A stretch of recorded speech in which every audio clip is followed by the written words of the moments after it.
Hey guys, it's Christy. Welcome back to my channel. We're gonna break down the rest of Nothing Burger's probable cause affidavit today visually to get a better idea, because there were so many times and pings and the car was here and the phone was there, and just try to kind of put it all together.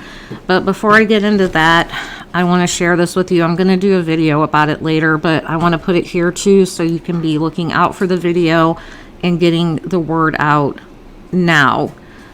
We have here in Oklahoma a little girl who has been missing since Tuesday. She's 4 years old. Her name is Athena Brownfield, and she's missing from Cyril, Oklahoma, which is about 2 hours from me. I want to say it's like an hour from Oklahoma City. Very strange circumstances. They've searched the town. The OSBI has asked them to not collect trash in the town. But just to give you an idea, let me read this post, which is from a family member of Athena.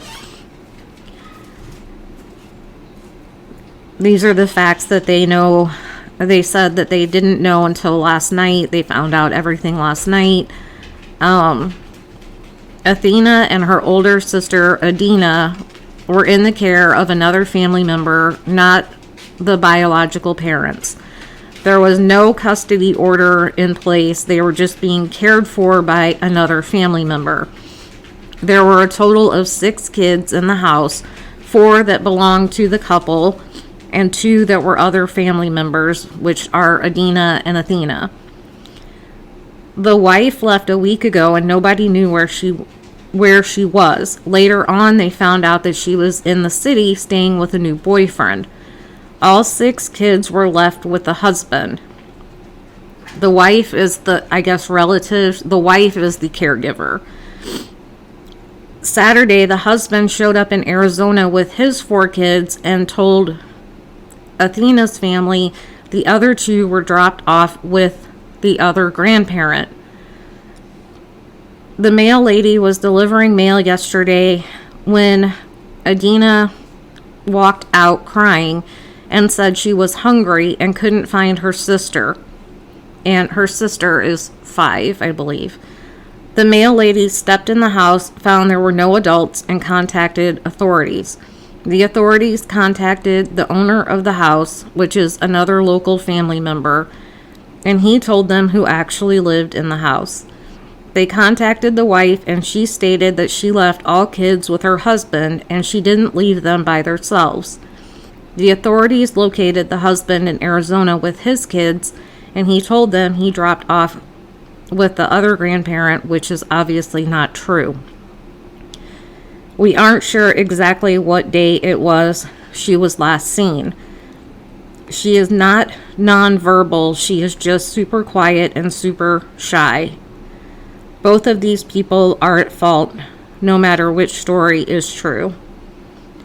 However, right now, the one thing I want to focus on is his not pointing fingers. Where is Athena? We are asking anybody in the area, please check your properties and your cameras if you have any. And as of right now, she is still missing. The mail lady found her 5-year-old sister, who said that she could not find Athena. So please get the word out there. They're saying to call 911 if you have any information. You could also contact the OSBI. Like I said, I'm going to be making video on this later, but I felt it was really important to get out there. So before we started talking about the Nothing Burger, I wanted to talk about this precious baby who is out there. yes, it's Oklahoma, and it has been warm these past few days, but today, which is Thursday, and the sister was found on Tuesday, today there's a wind advisory, and today the temperatures have dropped about 25 degrees from what we've been having on Tuesday and Wednesday. So she really needs to be found. If you live anywhere in the area, check your properties, any outbuildings, anywhere that a 4-year-old could crawl into to hide. I know they're searching like drainage ditches and places like that. If you have a tree line, anywhere you can search, please keep an eye out for this precious little girl. Okay, so on to the Nothing Burger. He was in court this morning. He did waive his right to the speedy trial and asked for the pretrial hearing, and it was scheduled for June 26th at 9 a.m. So he had some scratches today, which I found interesting. You can see his face is a little scratched up. A lot of people online are wondering if he got into some sort of fight, but I'm pretty sure that he's being held alone, and it's probably just from a shitty prison razor. I don't know. Maybe he got in a fight with a razor. I don't know.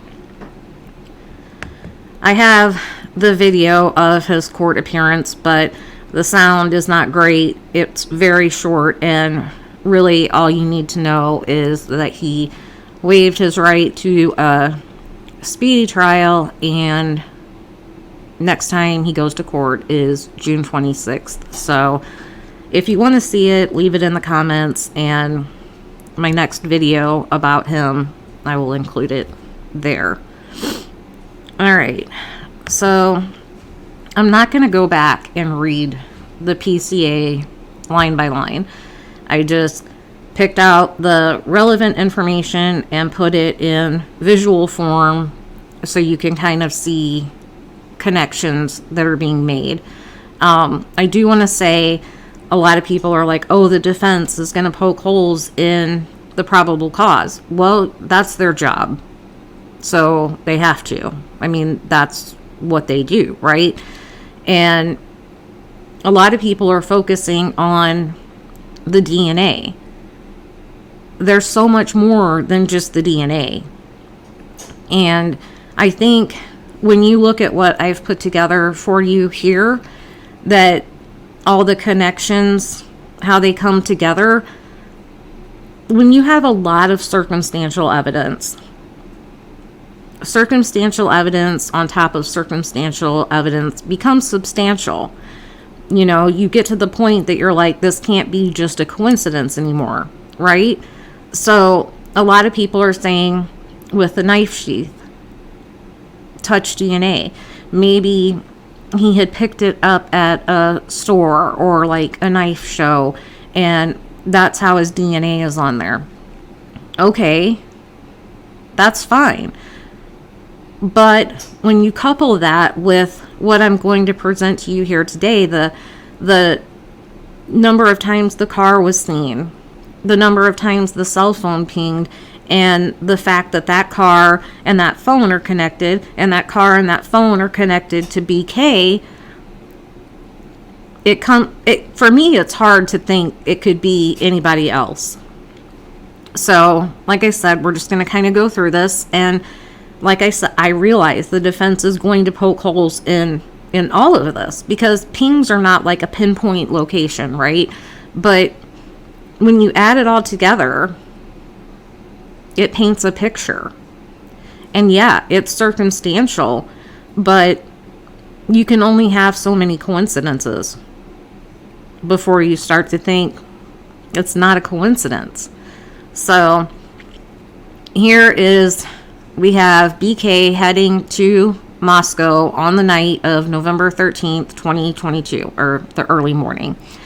In Pullman, Washington, he's caught on surveillance camera at 2:44 a.m. headed north on Southeast Nevada Street at Northeast Stadium Way.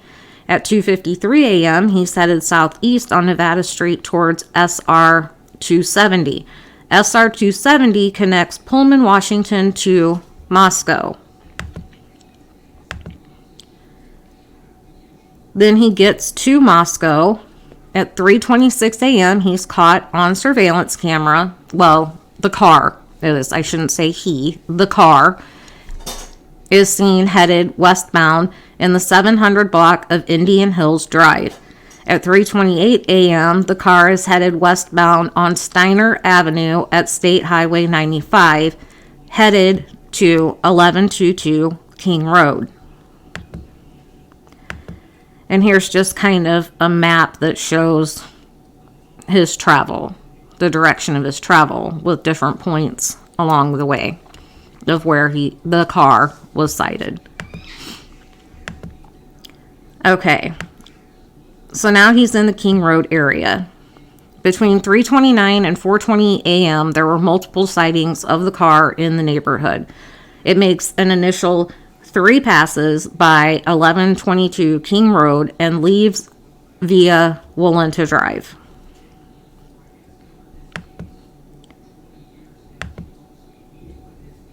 At 4:04 a.m., the vehicle is headed eastbound on King Road in front and turns around in front of 500 Queen Road, number 52, which is one of those apartment buildings, kind of when you go behind the house where that parking lot is, a little bit beyond there. Headed westbound on King Road.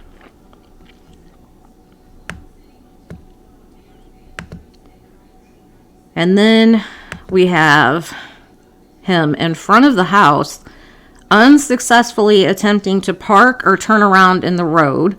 He continues to the intersection of Queen and King Roads and completes a 3-point turn, then heads eastbound down Queen Road, and this is when he's believed to have entered the house. So here's kind of a map of what happened around the house in the King Road area. Different places that he was spotted, or the car was spotted on surveillance. And this is an interesting video that I found that I thought I would share, that it really helps you visualize what he was doing when he was driving around there. So, excuse me. We see him make the turn. This is when he's going to go back and make the turnaround in front of the apartment.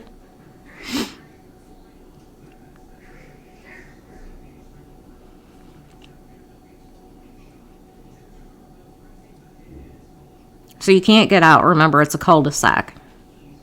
So he's in front of apartment 52 on Queen Road, 500 Queen Road, I believe it was. And he's going to make his turn and head back down towards the house.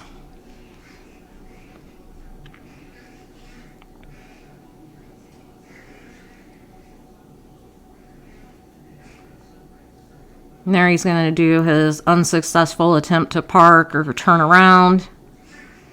He's going to go down to the intersection of King and Queen, do his 3-point turn, and head back in front of the house.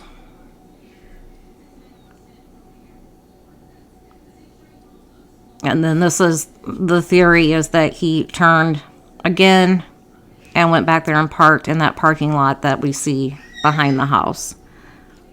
That one that's kind of up the hill from the sliding door. Okay, so BK leaving 1122 King Road at about 4:20 a.m. Seen on surveillance. The car departs 1122 King Road at a high rate of speed and is next seen headed southbound on LATAH Drive. He exits the area at Palouse River Drive and Conestoga Drive.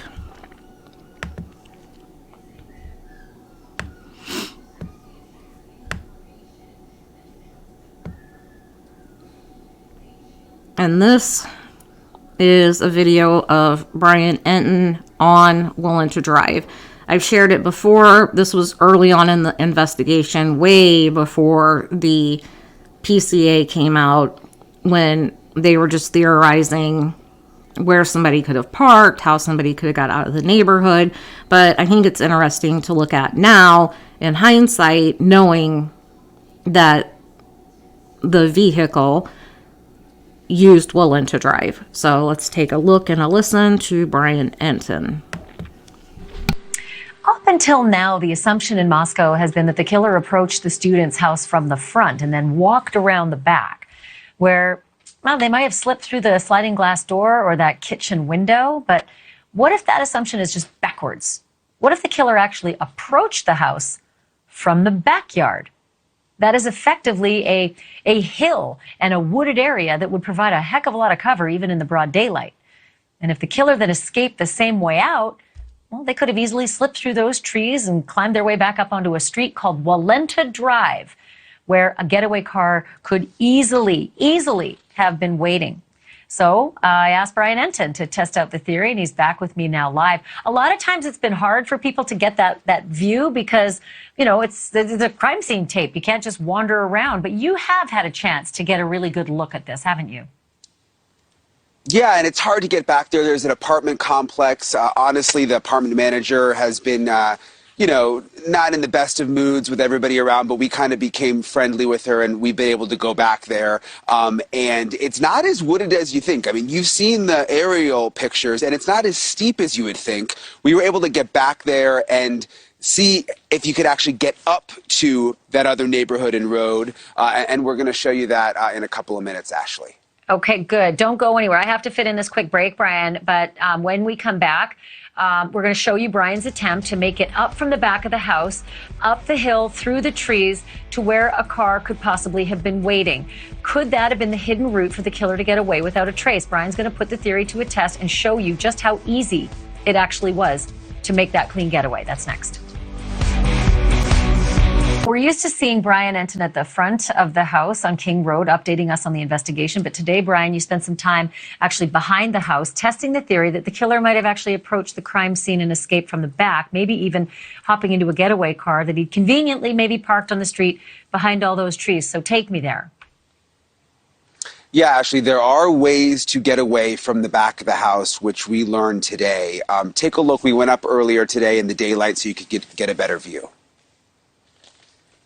Okay, so we are at the back of the house where the murders happened. This is the house right here. You can see the police line is still up. I've shown you this parking lot before. There's this big parking lot right behind because there's an apartment building right over there. But we wanted to show you what's even further back behind the house. So follow me. You walk to the back of the parking lot over here, to the very back corner. And there's this trail right here. And you can tell that other people have walked on it before because the snow is packed down and there's footprints. So possibly students walking up to the neighborhood up above. You come around the trail here. It sort of loops around right by the backyard.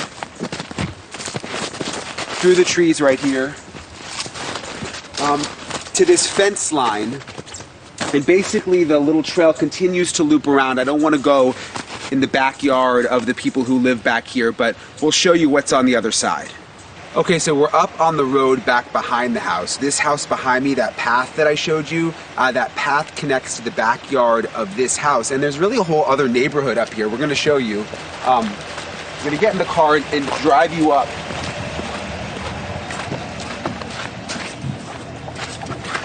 And just show you what's up here, because it's interesting. You know, you've got the neighborhood down below where the apartments are, the college students, but up here, if you came up that path,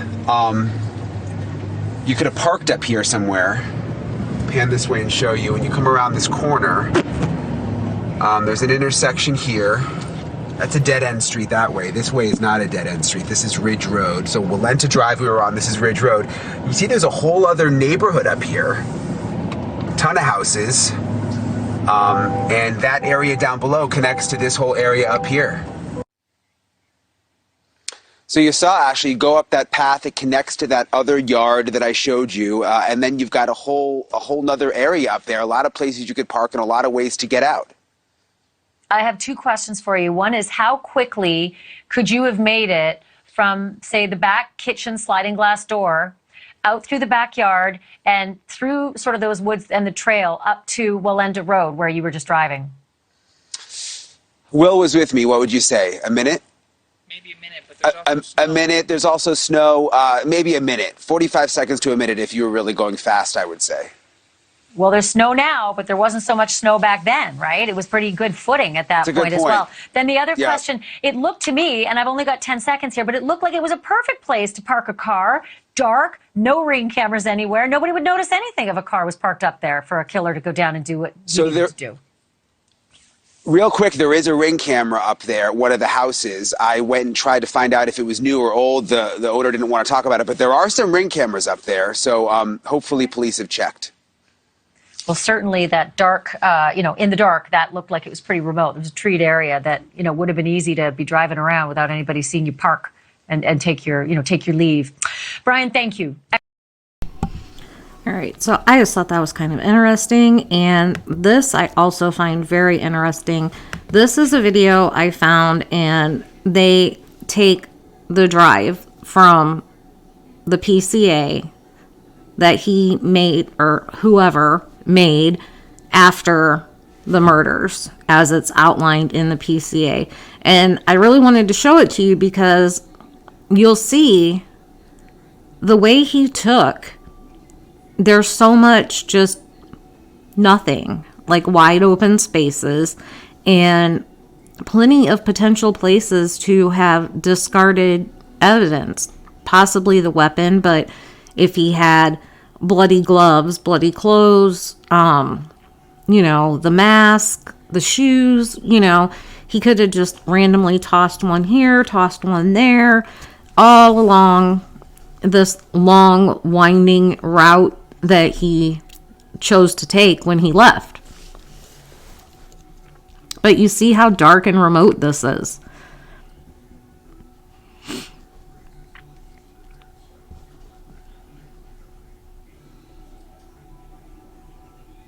I mean, they do go through some areas where it's well lit, with like stoplights and what have you. But for the most part, there's a lot of open space. And also, the Snake River is in the area, and that would be a potential site to dump evidence.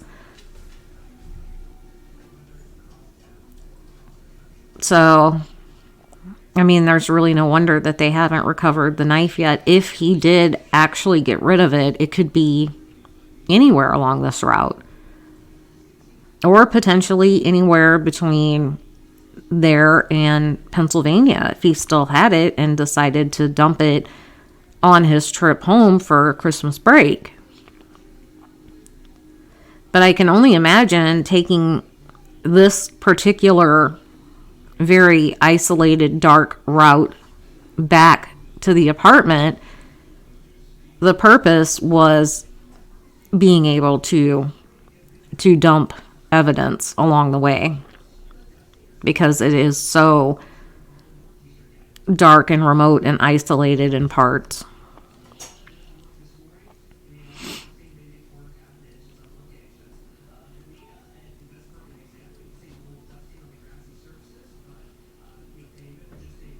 But you see, like I said, he passes through some places that are lit up a little bit better, but the majority of his route was pretty dark and rural.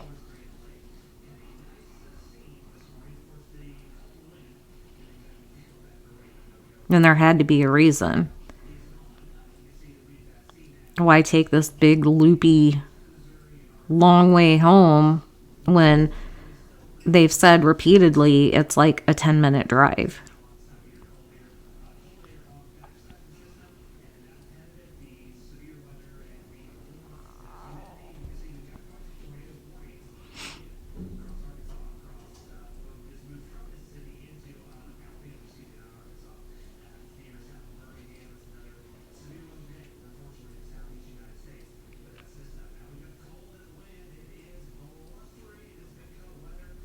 And then this is his apartment building.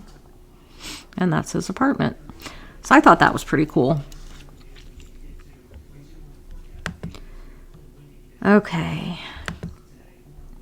So surveillance of him returning to Pullman. At 5:25 a.m., he was spotted on 5 cameras in Pullman.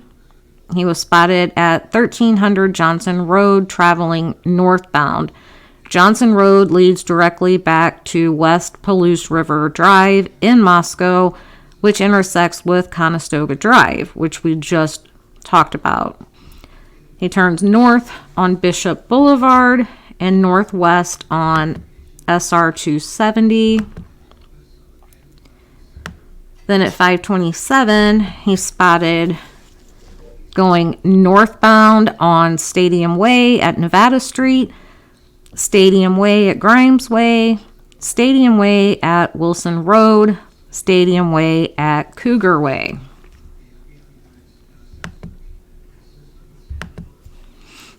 And this is just another map of his return to Pullman. You can see 1, 2, 3, 4, 5, all the places he was spotted when he got back to Pullman. Okay.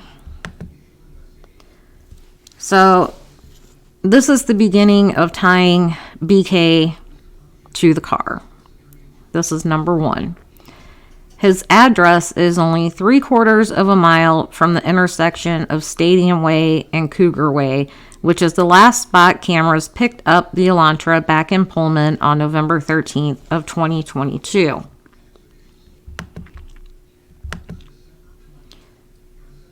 Number 2. On November 29th, 2022, LE had put out a bolo, a be on the lookout, for white Hyundai Elantras to area law enforcement well before they put it out to all of us. So at 12:28 a.m. on November 29th, a WSU officer queries white Elantras registered at WSU. He locates a 2015 white Elantra with a Pennsylvania license plate LFZ 8649. The vehicle is registered to Bryan Kohberger, residing at 1630 Northeast Valley Road, apartment 201 in Pullman, Washington. So now we have a tie to him and the Elantra. Number 3 tie. Also November 29th at 2022 at 12:28 a.m., another WSU officer located a white Hyundai Elantra at 1630 Northeast Valley Road in Pullman in the parking lot. 1630 Northeast Valley Road is an apartment complex that houses WSU students, which he is. Number 4, November 29th of 2022, 12:28 a.m., that WSU officer ran the car and it returned to Bryan Kohberger with a Washington tag.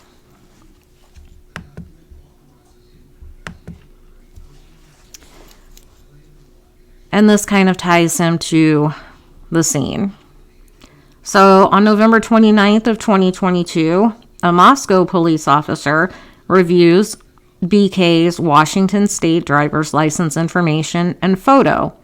The license indicates BK is 6 feet tall and 185 pounds. The photo of BK shows he has bushy eyebrows. The description is consistent of the male Dylan saw inside 1122 King Road on November 13th of 2022.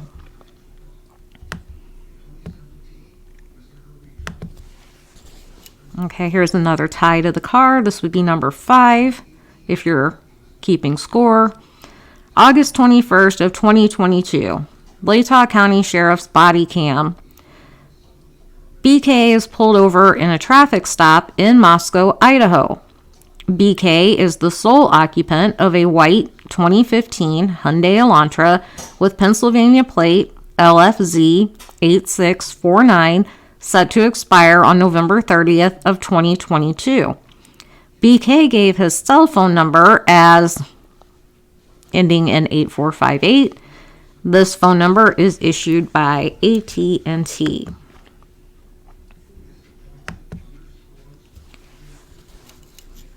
Tie number 6 to the car. October 12th, 2022. WSU police officer body cam. BK is pulled over in another traffic stop.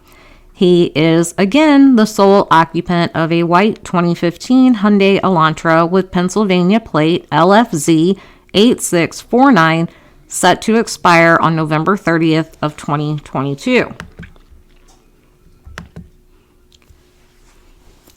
Tie number 7. November 18th, 2022. BK registers the 2015 white Elantra and receives Washington plate CFB 8708.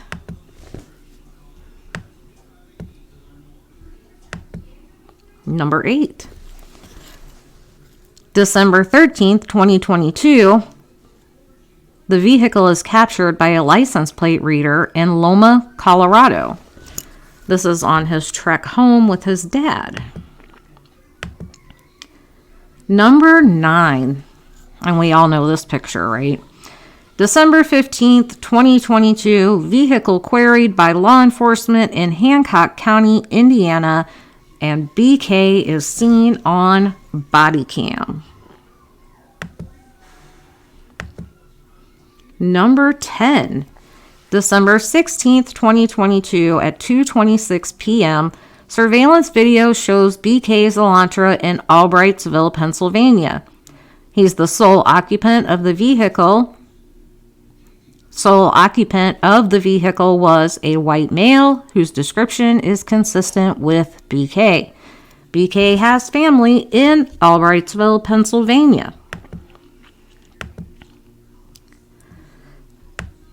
On the night of November 13th, 2022, BK's phone doesn't ping near 1122 King Road between 3 and 5 a.m., which, if you remember in the probable cause, they go on to explain that, from their training and experience, this is often done so they can't be tracked at a particular location at a particular time.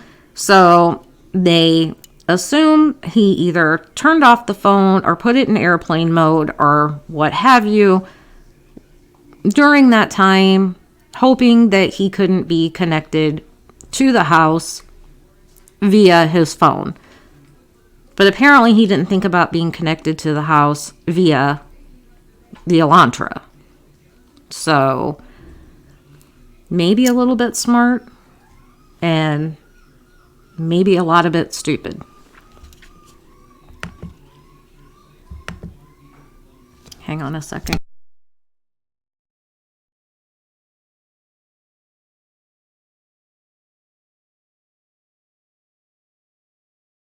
Sorry, I have to get my daughter to go check on the little baby puppies.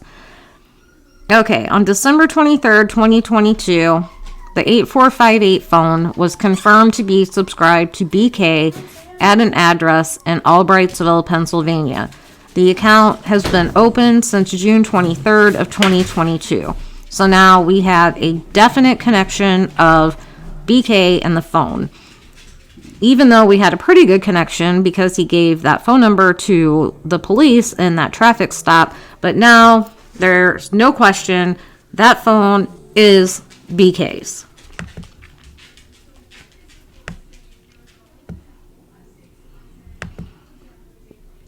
So these are the phone pings before he shut the phone off.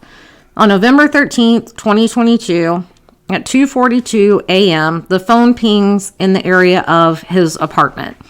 At 2:47 a.m., the phone is traveling south through Pullman, Washington, which is consistent with the movement of the white Elantra. At 2:47 a.m., the phone quits reporting to the network. And again, another map of the pings and then when he shut it off. November 13th, 2022, at 4:48 a.m., the phone begins reporting to the network again. 4:48 a.m., the phone pinged on Highway 95 south of Moscow, Idaho, near Blaine, Idaho, north of Genesee.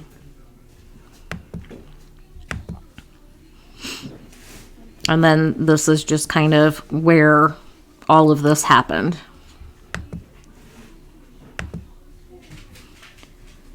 On November 13th, 2022, at between 4:50 a.m. and 5:20 a.m., the phone traveled south on Highway 95 to Genesee, Idaho, then west to Uniontown, Idaho, then north to Pullman, Washington. This movement is consistent with the phone traveling back to BK's residence.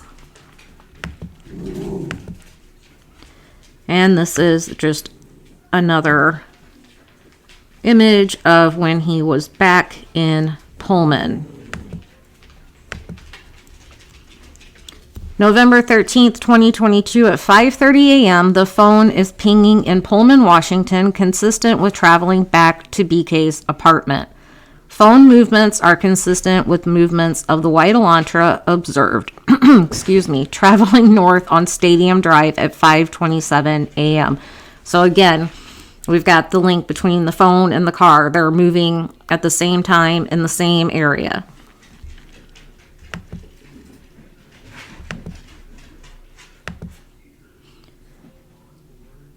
Now we're going to tie it to 1122 King Road. So on November 13th, 2022 at 9 a.m., BK's 8458 phone leaves the area of his apartment.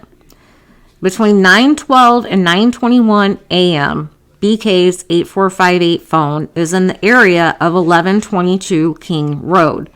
Now, again, doesn't mean it was right at the house, but it was near the house. At 9:32 a.m., BK's 8458 phone returns to the area of his apartment. So that right there shows you how quickly he can get to and from 1122 King Road. There was no need for him to take that long, middle of nowhere drive. And this, at first I was like, did he go back to try to find the sheath?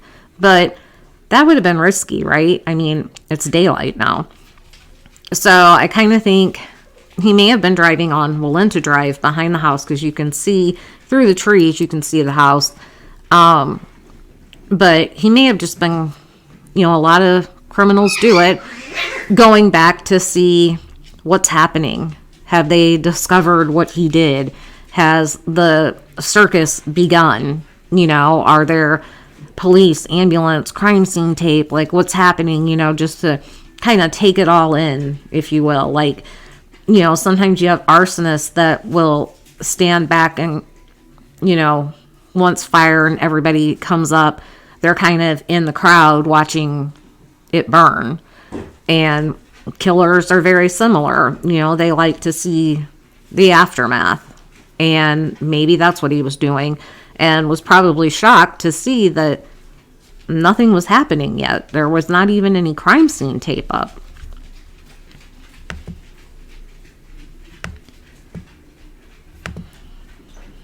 And this is interesting too. So BK's phone since November 13th, 2022, which was when the murders happened, BK's 8458 phone has not connected to any towers that provide service to Moscow since the date of the murders. Now, that doesn't mean that he hasn't been back. If he went back, he was intelligent enough, I guess, to turn off his phone. But again, the car. But interesting that he had been traveling around this area and then suddenly he just stops. Why would that be? And here's what I mean. So between June of 2022 and November 13th of 2022, BK's 8458 phone was in the area of 1122 King Road at least 12 times. All of these occurred in the late evening and early morning hours, except for one. Now, like I said, it says at least 12 times. So he's been there a dozen times, at least. And then after the murder, suddenly he's not there at all. It's very strange. And then this video, it's a little clip of a longer video that was done with Kaylee's dad, Steve, and he mentions that BK was close enough to touch the Wi-Fi, and we're going to get into that, but I want you to listen to how Steve puts it. It's sickening, I'm sure, to see the information that came out in the affidavit about how he had been by the house multiple times prior to the murders as well. I don't know if you guys knew that early on. Yeah, and close enough that he was touching their Wi-Fi. His phone was touching their Wi-Fi. Yeah, so you know how close that is. If you've had a laptop, you walk out into your front yard, you're not going to get too far. All right, so I find that interesting because, like I said, I live in the middle of nowhere, right? And I do lose connection to my Wi-Fi walking around my property, which it's 25 acres. So obviously I'm not going to have Wi-Fi all over the property, right? But sometimes when I'm trying, like, my computer or like the Roku on the TV or whatever, it will pick up different Wi-Fis that aren't mine. And I assume they are my neighbor who lives across the lake. And I don't know how strong their Wi-Fi is, but he was definitely in the range. Now, I don't take that to mean he connected to the Wi-Fi. I feel like his phone registered on their Wi-Fi network. Like I said, when I'm going to connect a device, it gives you all those options, right? And some of them are yours and some of them aren't yours. But if his phone connected to the Wi-Fi, he either had the password or they had the option.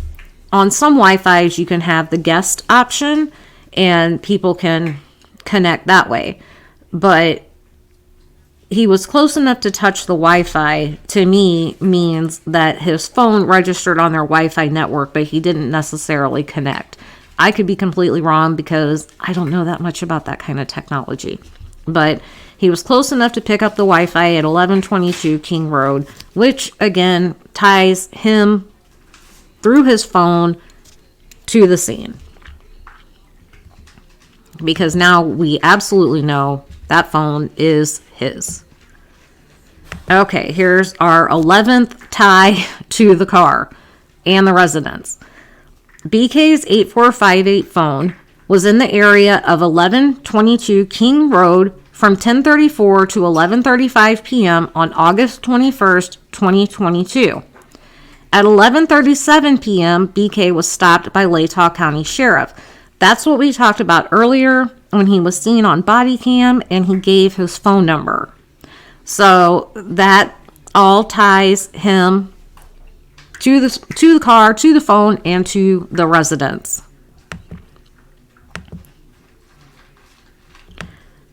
So on November 13th, 2022, at 12:36 a.m., the phone was traveling from Pullman, Washington to Lewiston, Idaho via Highway 95.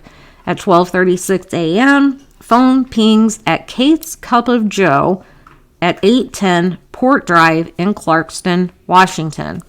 At 12:36 a.m., surveillance from U.S. Chef's store, which is, I believe they said it was like catty corner maybe to Kate's Cup of Joe, but it's 820 Port Drive and Kate's Cup of Joe is 810, so they're right there. Shows the white Elantra drive by. So the phone's pinging at Kate's Cup of Joe, and the car is seen on camera. So again, we've got the tie to the car, the phone. The phone is definitely BK's.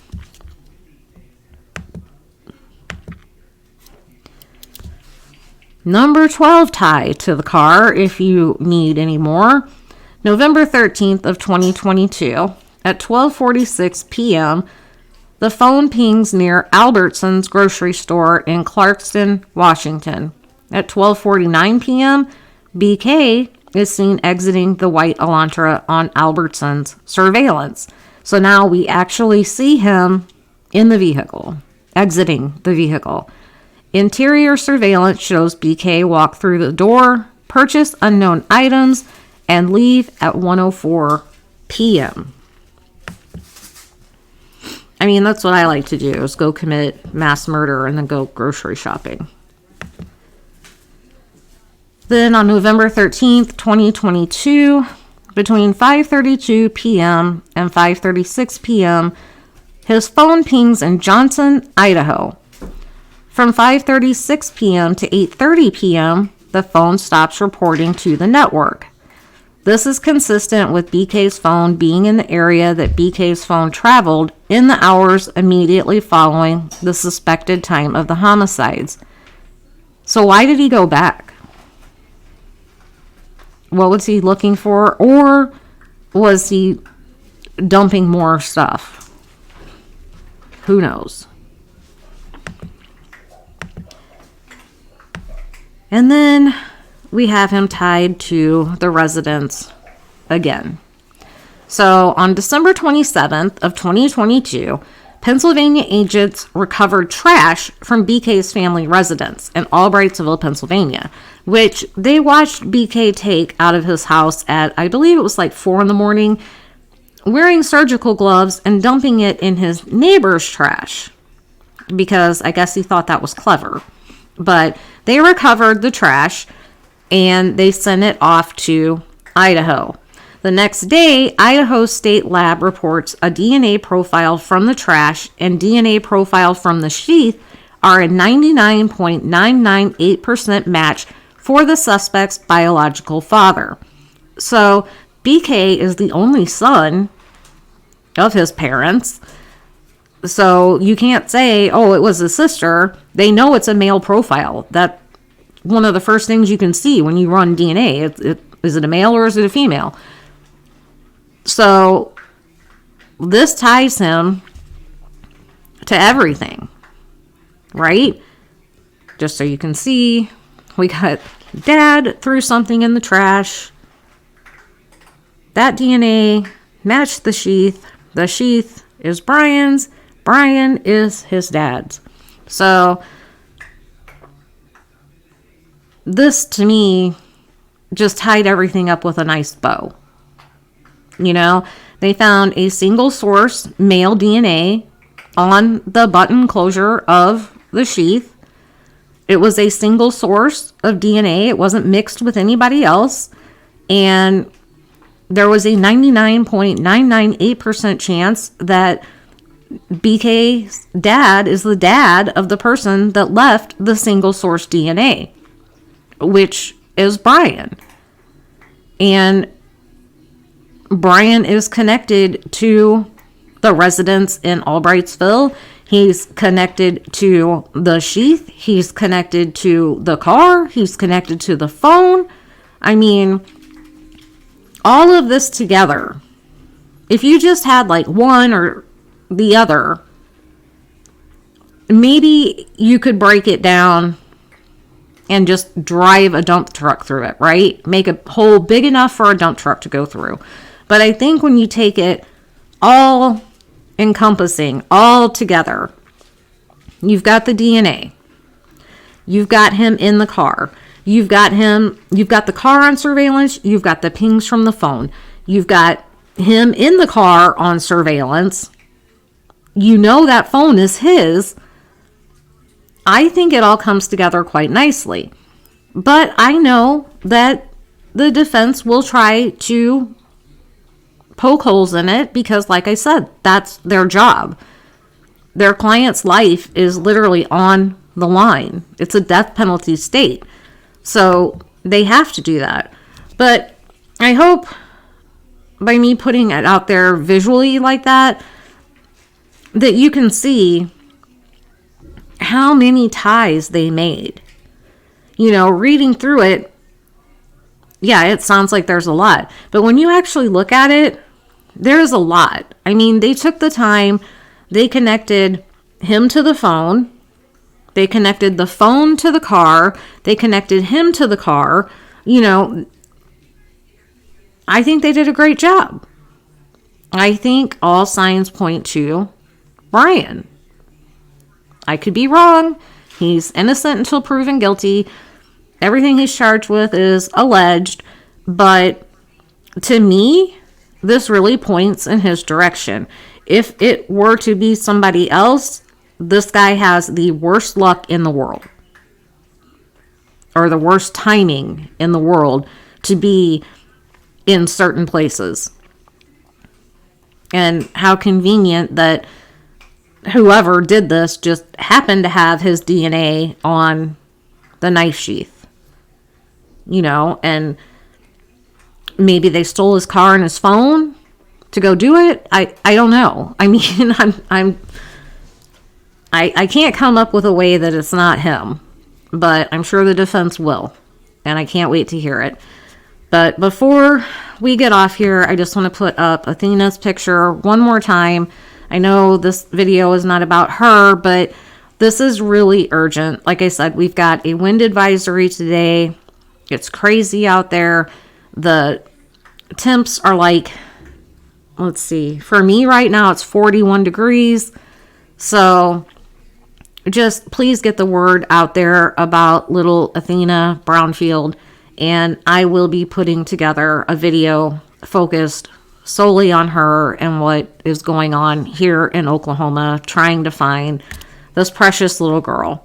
So thank you all for joining me here for almost an hour and learning about Athena and going through the final half of the PCA for the Nothing Burger.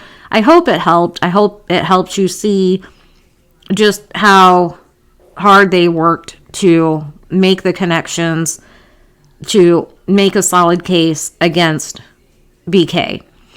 And give this a like, please, share it, and subscribe if you haven't already. I would really appreciate that. Liking and subscribing is a completely free way to help out me and my channel, and I appreciate it very much. Everybody have a great rest of your day. And as always, I will see you all in the next one.